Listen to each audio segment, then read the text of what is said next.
বারবার বারুইপুর, এবার কিশোরকে খুন। ফুটবল ম্যাচে জয়ের বদলা নিতে খুনের অভিযোগ। 17 বছরের কিশোরকে গলা কেটে খুনের অভিযোগ। বারুইপুর হাসপাতালে বিক্ষোভ, ভাঙচুর। মৃত কিশোরের নাম প্রসেনজিৎ বিশ্বাস বলে জানা যাচ্ছে। এই ঘটনায় 5 জনকে এখনো পর্যন্ত গ্রেপ্তার করেছে পুলিশ। বারুইপুরে নাবালিকার ধর্ষণ খুনের ঘটনা, দেহ উদ্ধার। সেই ঘটনার পর থেকে ইতিমধ্যেই বারুইপুর সংবাদ শিরোনামে, আর তারই মধ্যে এবার এক কিশোরকে খুনের ঘটনা বারুইপুরে। ফুটবল ম্যাচ, সেই ফুটবল ম্যাচে জয়ের বদলা নিতে খুনের অভিযোগ। তথাগত চক্রবর্তী আমাদের প্রতিনিধি রয়েছেন আমাদের সঙ্গে। তথাগত, 17 বছরের কিশোর, তাকে গলা কেটে খুন করা হলো, ঠিক কি হয়েছে বলে জানা যাচ্ছে? দেখো, একটি ফুটবল খেলাকে কেন্দ্র করে এবং সেই ফুটবল খেলার জয়লাভকে কেন্দ্র করে কিন্তু এই ঘটনার সূত্রপাত যেটা জানা গিয়েছে।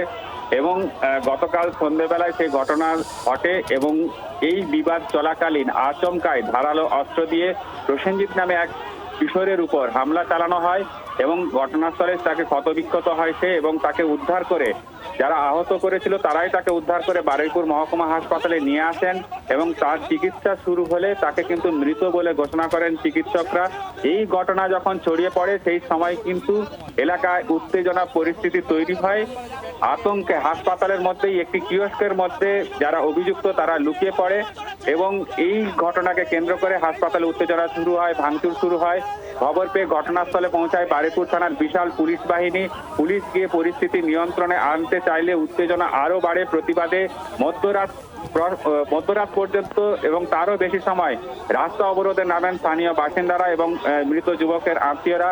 আইজি প্রেসিডেন্সি রেঞ্জ কঙ্কর প্রসাদ বাড়ুই তিনি নিজে উপস্থিত হন। তিনি আলোচনা করেন আন্দোলনকারীদের সঙ্গে। পরে পরিস্থিতি কিছুটা হলেও নিয়ন্ত্রণে নিয়ে আসা হয়। এই ঘটনায় 5 জনকে গ্রেপ্তার করা হয়েছে। তাদের আজ বারুইপুর মহকুমা আদালতে পেশ করা হবে এবং এই ঘটনার তদন্ত শুরু হয়েছে। যারা জড়িত তাদের প্রত্যেককে গ্রেপ্তার করা হবে এবং আইনানুগ সমস্ত ব্যবস্থা নেওয়া হবে, এমনটা আশ্বাস পুলিশের তদন্তের দিকে। তথাগত ধন্যবাদ।